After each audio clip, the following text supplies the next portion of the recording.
We have NXT. And we have our main event. I know that's kind of hard to believe. I'm saying that right now. But when you look at the two people I made as my thumbnail, it is obvious that is the most strongest feud they have for the women. And since NXT is pushing the women quite aggressively, because they are, I don't know who made the decision to want to push the women so aggressively. I have not checked to see if the stats for the show has improved since they've been focusing more on women than they have on men. And understand, I'm not against women being in the main event. It just counts on if the stories are strong enough to make them interesting, because they're no different than men. If they don't have a good story, the ratings are going to suck. And it doesn't make a difference how much you love the wrestlers. And I have my favorites that I do love, that I have no problem being in the main event, the last match of the show. But if they don't have the good story behind it, forget it. It doesn't make a difference. It's trash. So let's go to the first match, which is the number one contendership for the tag titles from Vanity Project. We have Out the Mud. We have Blood. Wait a minute. No, Birthright, not Blood. There's no bloodline. You have Birthright. You have Out the Mud. You have Legacy and Van Dukes. And you have Dark State with pretty much Cutler and Osiris. I'm going to be honest here. The ones I thought that might win was going to be Out the Mud. I'm going to be honest. This is me. I mean, if you look at Lima and Price, at this moment, they're as developed as they're going to be. We've had more time seeing stories and at least one segment of them together and seeing them talk than most of the others. And yes, we've seen Darkseid have heavy development. Yes, Legacy and Van Duke still don't really got a lot there, but they're going on reputation more than they're going on when it means to actually have story and character behind you. But that's it. And then you got Birthright. Birthright has been having ups and downs, I'm being honest. And they don't really feel as important as they should be. If they're the faction that could take over from... Let's make this clear. If you look at the Bloodline, they can't take over the Bloodline. Just can't. If you look at Judgment Day, they could rival the Judgment Day years ago if they're pushed with the right people in it. It doesn't just have to be those people. You got other people that's on the main roster that are second generation wrestlers that could join them. But they don't feel that important. They just don't. And that's the problem with them. So they decided to go with Legacy and Van Dukes. I was actually quite surprised. I really thought Out the Mud would be the best people to do it. But they weren't. Pretty much they were fighting Dark State more than anything else. And then we see Shugs come out. And then we see Dion. I'm surprised Dion isn't gone. I'm surprised Shug is not gone yet. I'm not upset about that, but let's be honest. They're still going to do the budget cuts. Budget cuts are still going to come, guys. Just because it's July doesn't mean they can't cut somebody. Or haven't cut somebody that we just haven't heard about. And to be honest, I haven't checked the dirt sheets yet to see how many more people have been released. So, we don't know when. But I will say this. When it comes to Shaquan, I'm going to say this. Did he talk well? Yes. Did it make sense? Yes. And what made it pungent and potent was that he, as a former Dark State member, has pissed off the main roster and he can't do it by himself anymore and he needs to find somebody. He's going to have to, pretty much in his own words, shake some hands and kiss some babies. More like, shake some hands and kiss some ass. That's going to be what it's going to be. He's got to kiss some ass to make up for what he's done. But knowing that at least he acknowledges that he can't just get anybody, they have to at least be willing to trust him enough to believe that he isn't like Dark State still. When it comes down to it, he's the only one there that has broken out between all four of them. And if you think Dion Lennox is the one that broke out, no. I'm sorry. I like Dion. I'm not against him. But when you look at Dion compared to Shaquan, he just doesn't have the same development. He doesn't have the same charisma. He's got intensity. He can talk, but he doesn't have Shaquan's charisma. He just does not. And this is not a knock against him. It's just you either got it or you don't. He can talk well. He can hold a character all right. But that little spark of something is just not there. And I think that's what they're seeing. It's the reason why he hasn't really broken out and done anything. Now, he's got to show me more if he can actually do that. Lennox needs to do more. Unless he does, I just don't buy it. Next, Tank versus Keanu Carver. What did you actually think was going to happen? Did you actually think he was going to beat him? No. He got his ass whooped. But does this mean... I'm kind of stuck here. Keanu Carver looks menacing. But I don't know what they're going to do with him. I just don't. They tried this with Jasper Troy. And he had to switch to being a face after a while to make some leeway. And right now he's not there. Either because he's injured or they have him in the back. I don't know which one. I think he's injured at this time. I don't remember. What did they say? Honestly, I don't remember. I don't know if he's injured or just in the back. Or hell, he could have been released and I just don't remember. But he's not there. He's not there at all. Now, mind you, he could have gone to AAA. Yeah, he's not going to TNA. He's not. They're showing almost nobody in TNA right now. If he had gone there, okay. But I haven't seen him there because I still do my reviews of TNA. I have not seen him there. I have not seen Brooks there. Maybe they've gone down to AAA. Who knows? Moving on. Fatal 4-Way for the North American Championship. Number 1 contender. Izzy Rain, Thea Hale, Izzy Dane, and Lola Diggs. Now, let's make this very clear. Do I feel anything from Lola Diggs? No. Is she damn good looking? Yeah. But having a great look in the ring, I mean, she's gorgeous. What does she really give you? Nothing. She's in Natty's group, so she just started. I'm sure she was on Evolve at one point. But here's the thing. Whether she came from AEW or TNA, she's at the bottom. And right now, I don't feel anything from her. And she was the one who won that match. She was the one. And here's the thing that got me. The only person that made any sense there would have been Izzy Dane. Now, mind you, I like Lizzie Rain. I like Lizzie. And I wouldn't have minded her winning that moment. But I just don't like seeing someone new who has not been developed just keep getting... Every time they bring somebody else new, they always get a title shot eventually within a few months. And I do not agree with this. I want to see them be developed. And I'm glad to see Izzy Rain was not given that shot. Even though I do like her quite a lot.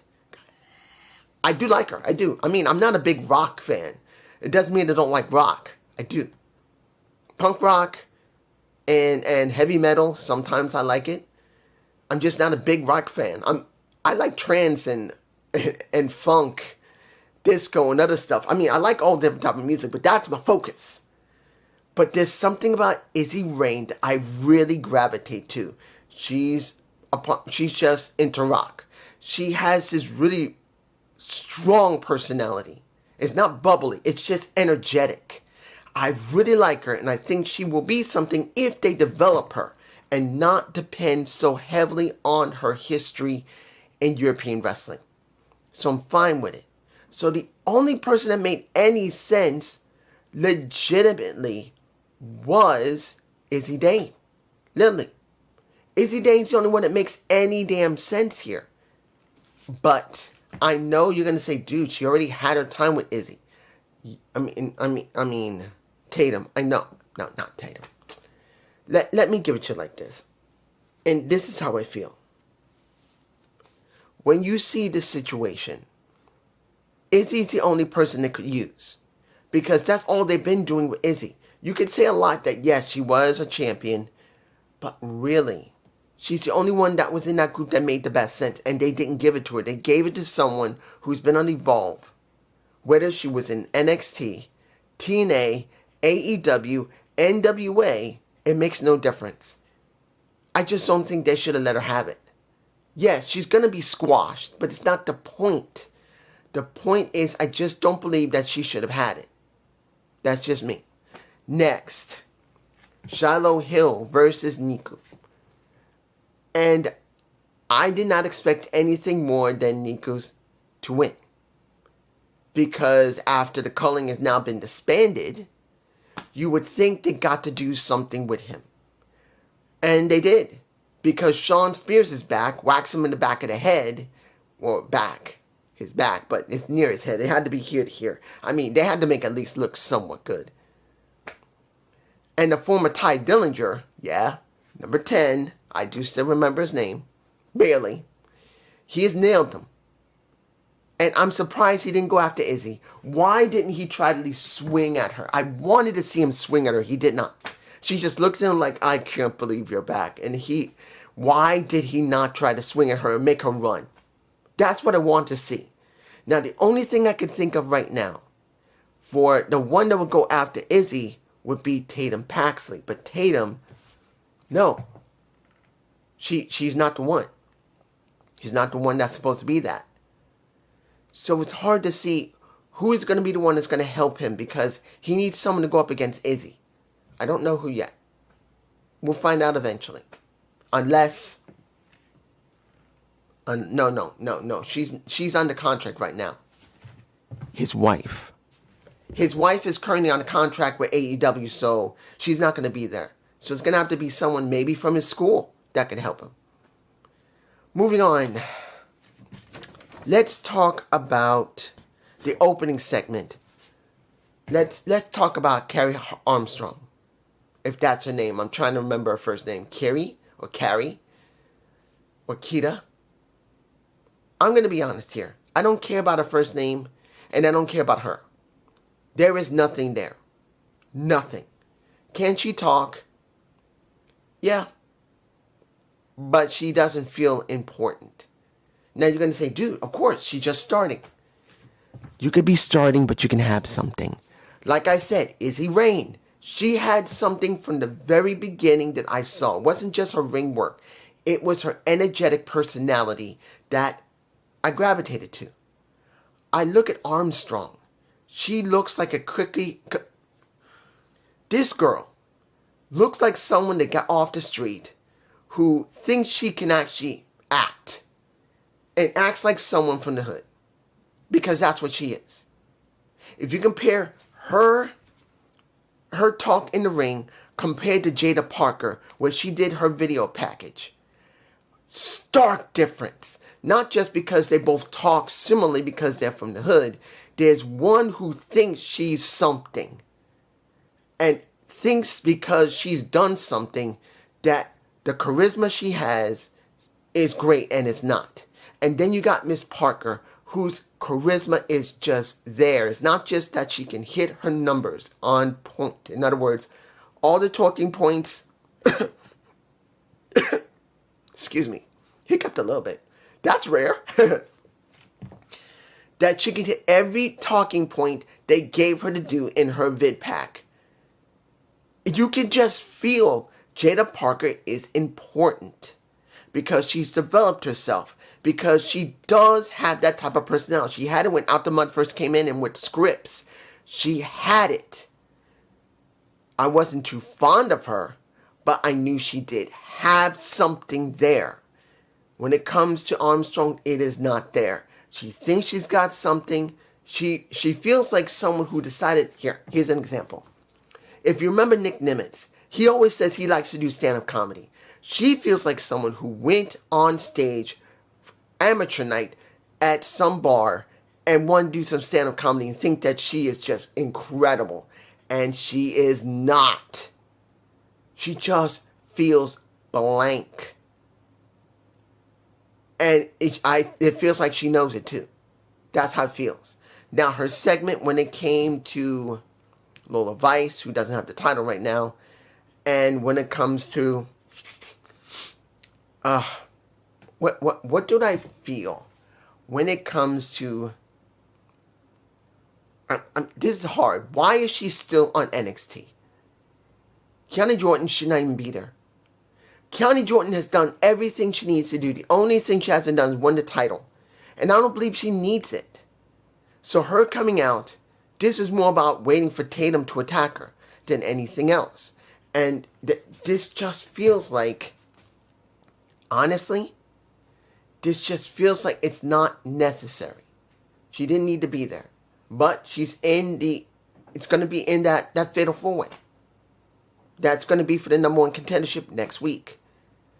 So for me personally, I'm just like, I don't know.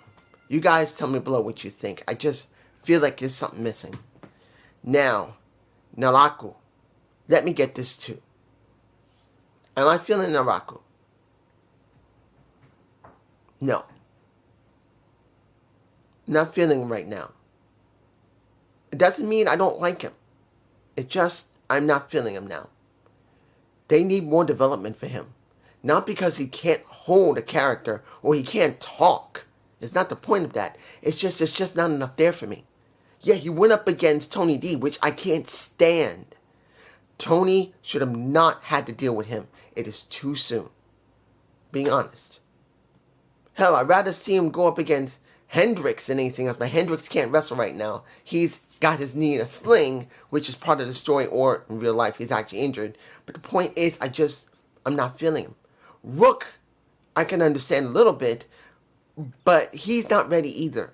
This is one of the problems you have when you have new people that you bring in that because of their international stardom, or what, like with Hendricks, was LFG, it just feels like you rushed them, and you shouldn't. You should be developing them, not just rushing them into a spot to see if they can handle it.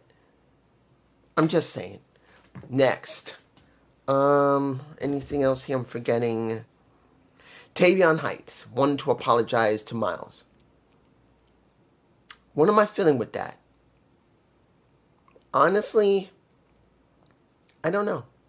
I don't know what they're going to do with it.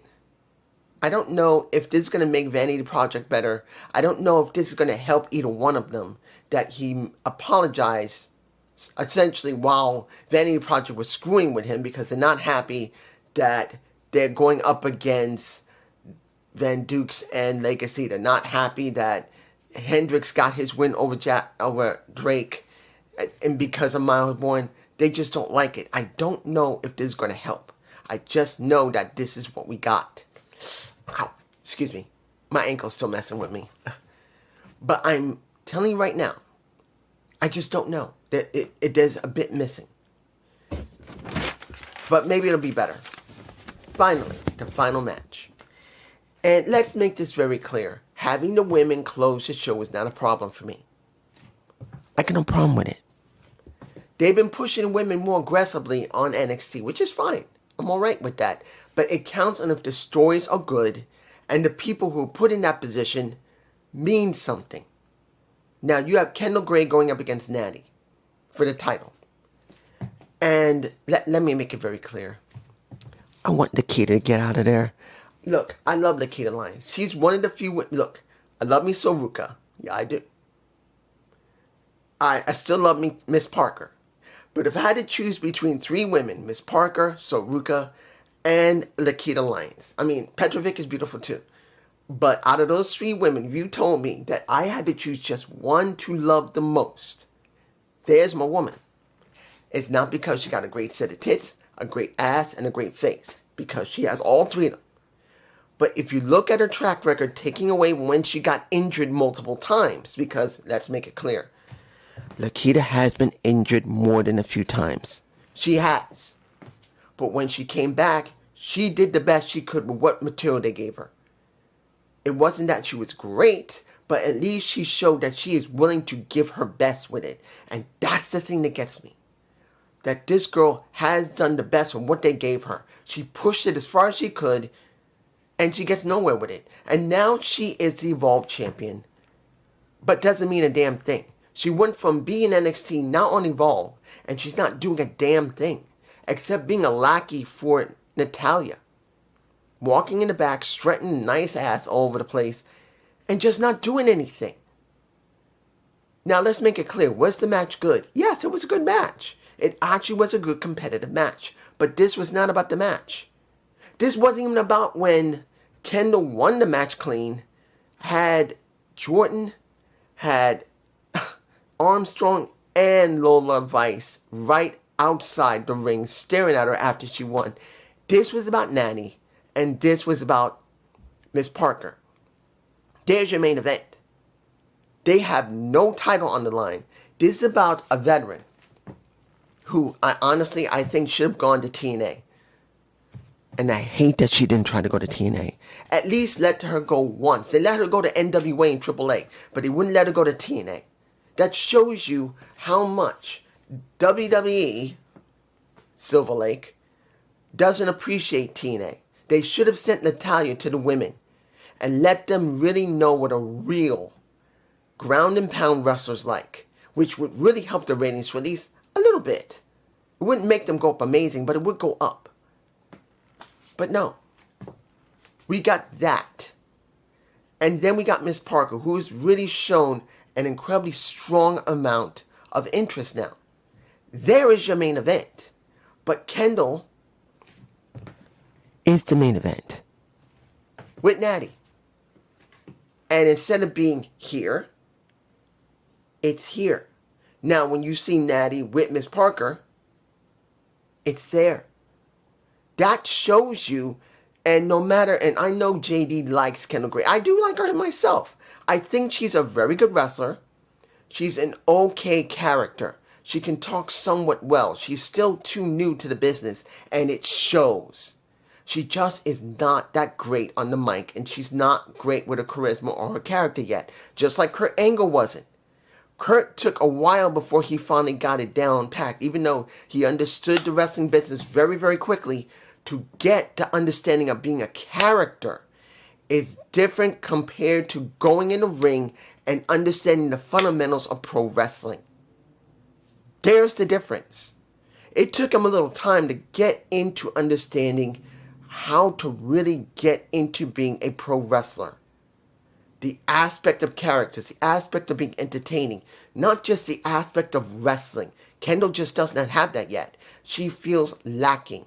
I do believe she will get it. That I agree. I agree with JD. She is a good pro wrestler, and I do believe she will get it.